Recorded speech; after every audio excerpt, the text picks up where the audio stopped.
একটি শিক্ষণীয় সুন্দর গল্প। একবার এক ধনী ব্যবসায়ীর বাড়িতে ডাকাতি হলো। বণিক সন্দেহ করলো যে চোরটি তার চাকরদের একজন, তাই তিনি বীরবলের কাছে গিয়ে ঘটনাটি উল্লেখ করলেন। বীরবল তার বাড়িতে গিয়ে তার সমস্ত চাকরদের একত্র করে জিজ্ঞাসা করলেন যে বণিকের জিনিস কে চুরি করেছে। সবাই অস্বীকার করল।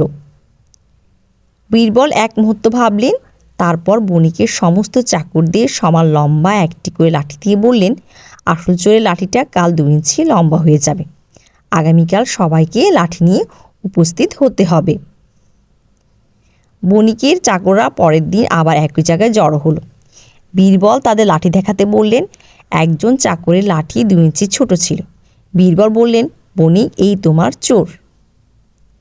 পরে বণিক বীরবলকে জিজ্ঞাসা করলেন, তুমি তাকে কিভাবে ধরলে? বীরবল বললেন, চোর তার লাঠি রাতে 2 ইঞ্চি ছোট করে ফেলেছিল, এই ভয়ে যে সকালের মধ্যে তার লাঠি 2 ইঞ্চি লম্বা হবে।